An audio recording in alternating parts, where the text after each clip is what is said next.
Hello students, welcome back to your science class. So students, in the previous class in this chapter, that is cell, here we were talking about that of the plasma membrane, function of the plasma membrane, and the thing we have understood that what will happen when we keep the cell into hypertonic solution, into hypertonic solution and isotonic solution. We have also understood what is mediated transport and in which what is the difference between diffusion and active transport. We have seen in case of the active transport there is a need of energy which help it to carry the thing from one side to the other side. Then students, in the active transport itself, we have seen here that is exo and endocytosis. So we were talking about the endocytosis. In case of endocytosis, basically it is divided into three. It means endocytosis is endocytosis is a process in which anything when enter into the cell, that is called as endocytosis. And this will be divided into three types, and that is phagocytosis, pinocytosis, which is also called as podocytosis, and finally receptor mediated transport or receptor mediated endocytosis also happens. In case of a phagocytosis, basically engulfing of the solid particle occur, and because of engulfing of a solid particle, it is also called as a cell eating. Such kind of a phagocytosis you will see in case of a WBC, in case of a amoeba. They used to show the process of engulfing of the solid particle, and that we called as phagocytosis. Second one is pinocytosis. This is cell drinking. So here basically very small ions, very smaller molecules or very smaller ions, they have been taken inside to that of the cell membrane by forming a vacuole inside it, that is called as pinocytosis or podocytosis. Then receptor mediated transport. Here receptors are made which used to take the material from outside to inside. So they used to bind with the material and finally take it to come inside. This is how the endocytosis process occurs.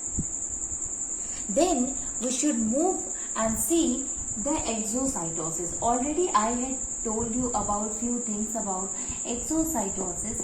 In case of exocytosis, when the material is allowed to come outside, such kind of a movement of the material is called as exocytosis. And here basically you will see that the waste material or hormones or enzymes, which is secreted, they are made to come outside through the cell membrane. So we can write it that in this process,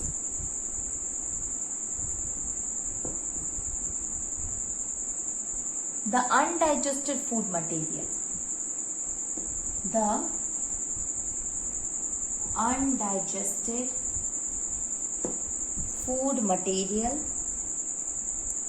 or waste containing food vacuole,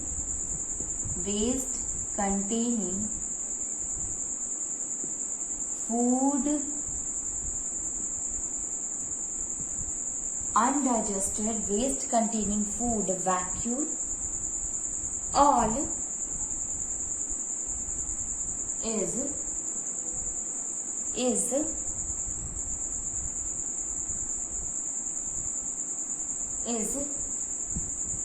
reaches to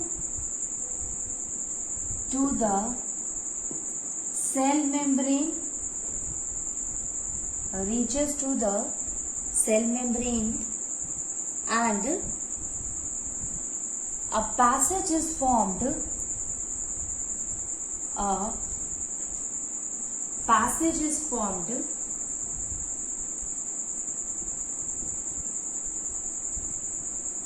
and a passage is formed which allow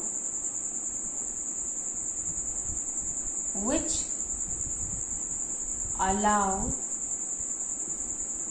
the waste material to get discharged.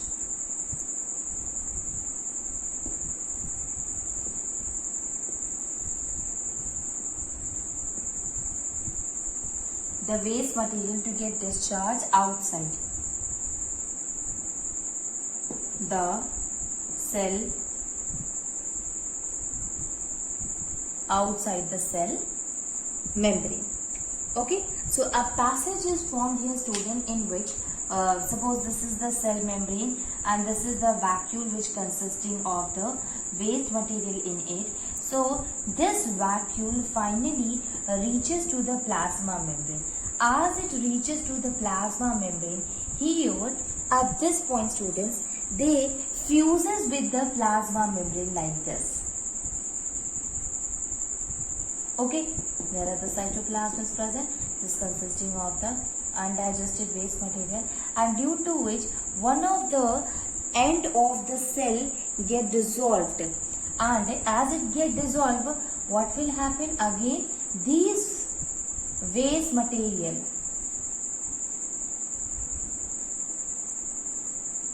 it comes outside to that of the cell. So this is how the process of exocytosis happen inside that, outside from that of the cell. So we have understood here few things, students, that is what is endocytosis and what is exocytosis and how does it occur in the cell. So this is all about the plasma membrane that you have understood till now. We have understood what is the structure of the plasma membrane and what are the different functions of plasma membrane, including diffusion, osmosis, mediated transport, active transport, endo and exocytosis. Moving on, and we will see the next cell part, that is cell wall. Cell wall. Okay. So this cell wall, basically it is present outside to that of the plant cell. Just outside to the plant cell, means around that of the cell membrane, there is a hard and a rigid wall is there, layer is there, that is called as a cell wall. This cell wall, it helps in providing turgidity, it helps in providing giving shape to that of the cell, even though when cell get plasmolized. So we can write it that few points is that there occurs a rigid cell wall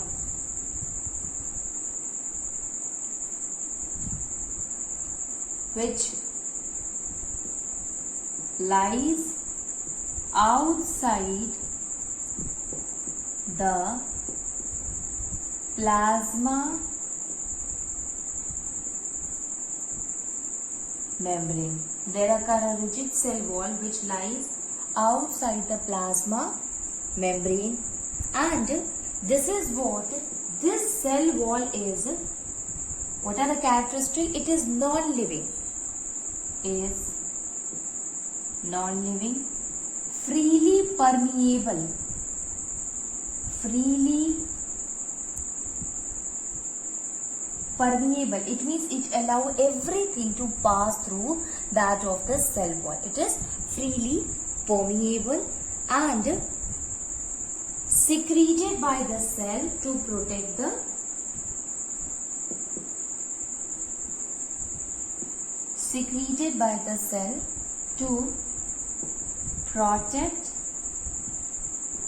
the plasma membrane.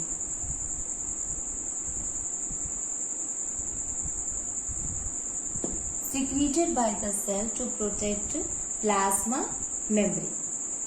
Now this cell wall is made up of a polysaccharide that is called as cellulose.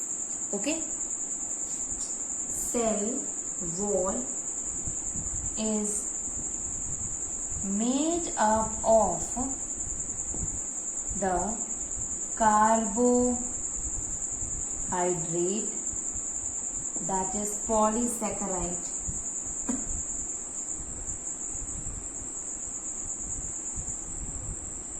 Polysaccharide called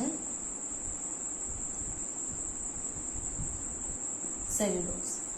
That is called as cellulose. Okay. So we can say here that what are the things which we have seen in case of a cell wall? Cell wall is present outside to that of the plasma membrane. This will occur only in plant cell. It means it do not found in that of the animal cell. It is only present in the plant cell, and they are non-living and they are freely permeable, which is basically secreted by the cell itself in order to protect the plasma membrane.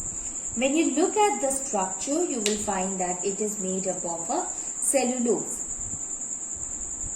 Okay. So what happened? Each tiny cellulose, they are joined together with the help of a myofibrils, and finally they form a polysaccharide. Okay, so we can say here that cell wall is consisting of a cellulose, which is a polysaccharide. Okay, which is a polymer here. Now let us try to understand the function of the cell wall, students. What are the functions of cell wall?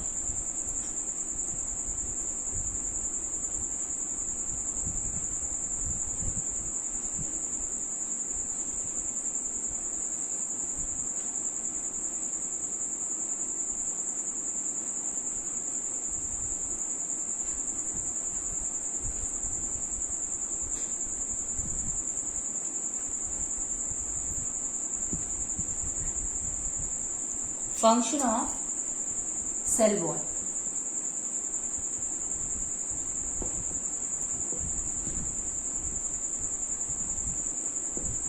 One by one we will write each and every function. So it is a freely permeable membrane. So first one is freely permeable to water and substances. It is freely permeable to water and substances.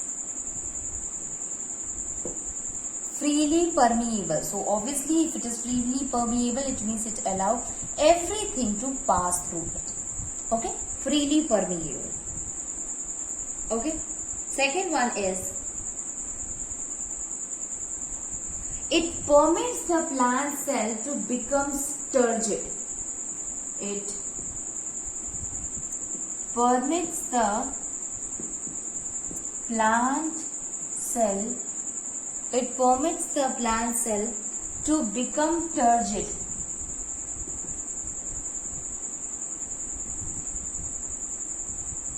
It permits the plant cell to become turgid.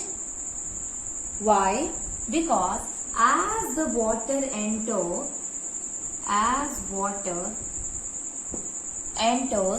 through osmosis, as water enters the vacuole through osmosis, the plant cell expands.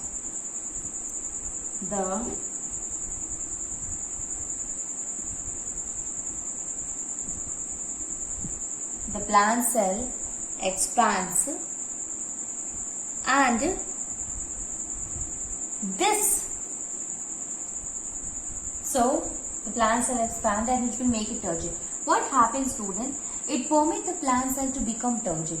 Here turgidity means water. What happens when in a plant cell, when water starts coming inside to that of the vacuole through the cell wall, so through the process of the osmosis, then it starts expanding, and due to expansion what happens, it will help in removing that of it will make it to get resist due to the expansion, and finally we will say that it will help in providing the turgidity. So in order to show the resistance towards expansion, that will help in maintaining the shape of the cell, and that is called as the turgidity. So the plant cell, because of the presence of the cell wall, it always shows the turgidity. Next one, this will help in providing the mechanical strength. How? Let us see.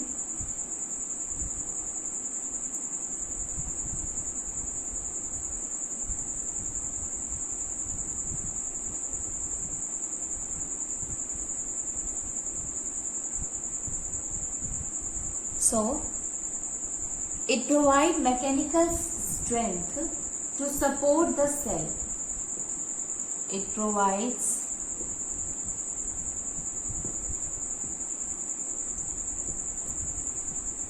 mechanical strength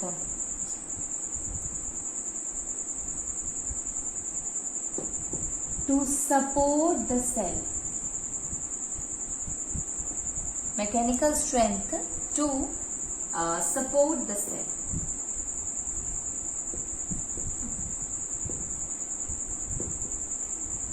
To support the cell. What happens, students? In case of the cell wall, the cellulose microfibrils are there which help in providing the strength, mechanical strength. And not only this, what happens in case of a xylem, due to the deposition of a lignin, that will also provide a better mechanical strength, better mechanical support to that of the plant.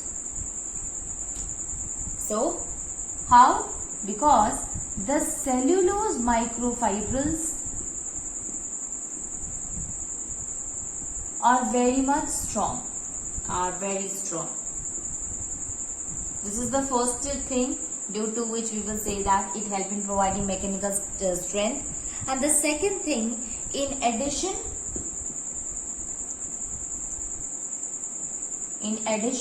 what happened? Lignin in the tissue such as xylem. Lignin, deposition of lignin in tissue of xylem. So lignin is later on, students, when we will study in case of a xylem and phloem, then we will come to know that lignin is a kind of a deposition that happen between the cell, especially when the scleral calamitous tissue will be formed. There the formation of a deposition of the lignin happen, that will help in providing mechanical strength to that of the plants. So we can say here that this will help in providing the mechanical strength and mechanical support to that of the cell. Strength to support the cell, to support the cell. Okay. Next one, it is having narrow pits, and through these narrow pits there is a finest strand of a cytoplasm, that is plasmodesmata is there, and this will help in exchange of the material, especially between the living cell content. So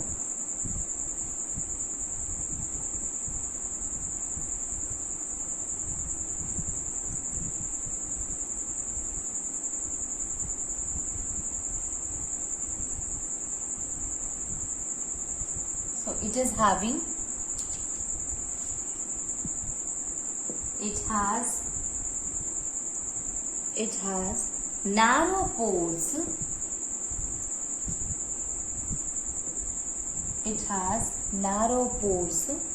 called pits, through which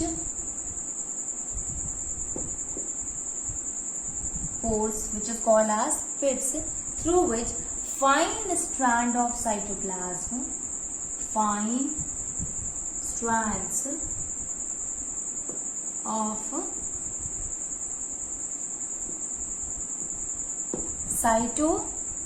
cytoplasm called plasmodesmata,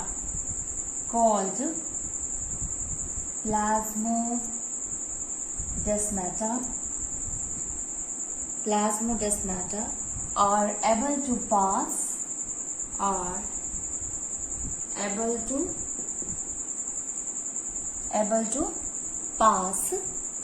and this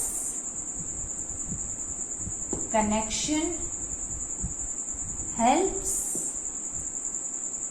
in exchange of the material between the living cells. Exchange of material. Exchange of materials. Okay. So this is was told, and these are some of the function of the cell wall. So we have understood what is cell wall and what is the function of the cell wall. Now let us move on and we will see another thing, that is plasmolysis. What is plasmolysis? As we have seen that when we keep the object into a condition, into a solution where the amount of water inside to that of the cell is more as compared to outside, that is if we will keep it in a hypertonic solution, so it starts moving from we can say that the water start moving from inside of the cell to outside, and this will reduces the size of the cell, and this process is called as plasmolysis. Plasmolysis, it means breakdown of the plasma membrane or reduction in the size of the plasma membrane. So this cell is now said to be plasmolysed cell, and the process is called as plasmolysis. Okay, so I hope you have understood that what is a plasmolysis. So before we go and try to understand the term nucleus, let me write few difference between that of the cell wall and plasma membrane. It is quite important also. So difference between cell wall and plasma membrane.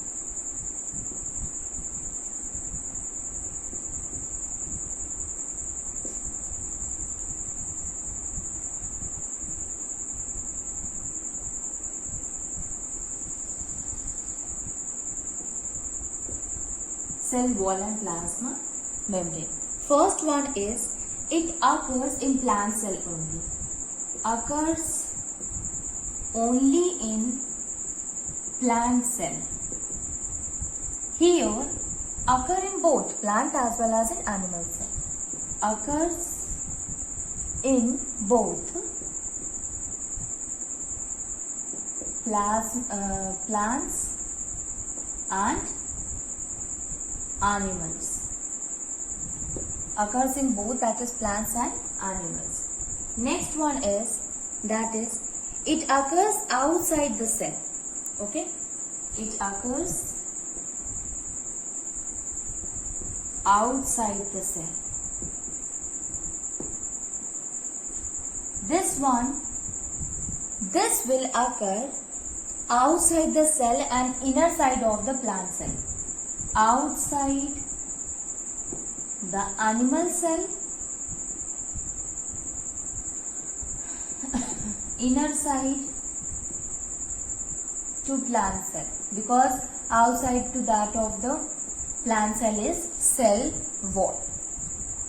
Third one is, that is it is rigid.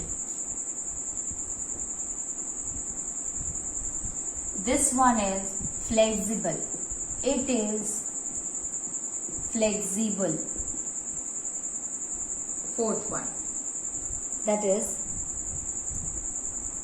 it is non-living and thick.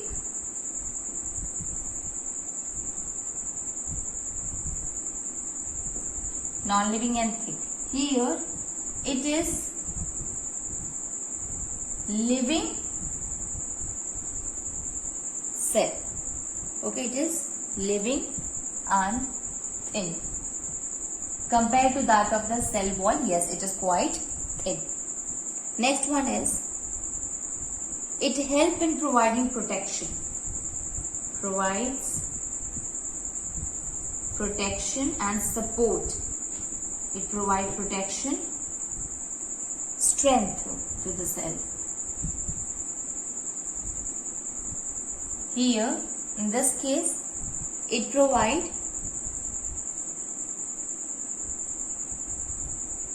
control passage of the material. Control the passage of material between membrane.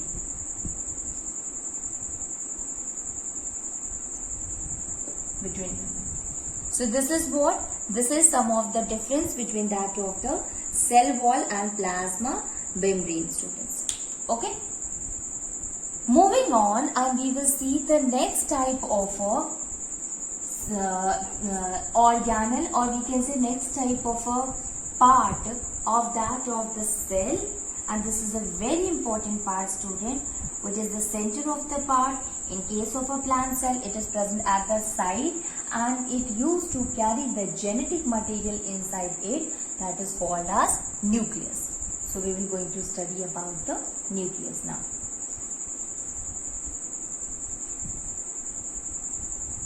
Nucleus.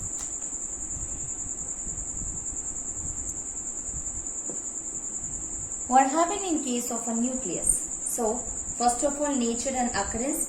So it is large, normally centrally located, we can say centrally located, large, centrally located, bounded by, it is a general thing we are talking. It does not mean that it will be the same in everywhere. No, it is not like that. Okay, bounded by two membrane. Okay, so two nuclear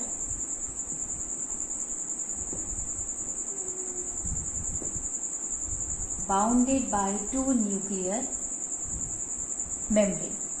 Okay, and both of them forming a nuclear envelope. Both of them forming nuclear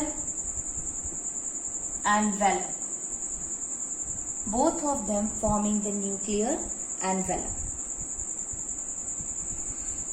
In between to that of the nuclear envelope, student. So this nuclear envelope basically encloses a membrane. It basically encloses a space between the two nuclear membrane, and they are connected to a kind of a system at both the end, that is called as endoplasmic reticulum. Okay, so nuclear membrane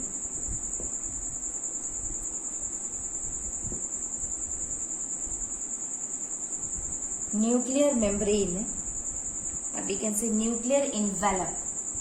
Forming a nuclear envelope is there, so we will talk about nuclear envelope.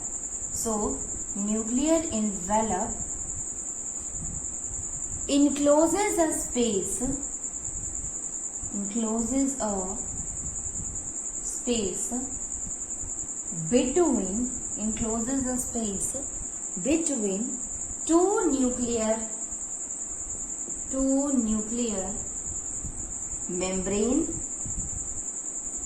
two nuclear membrane and is connected to a system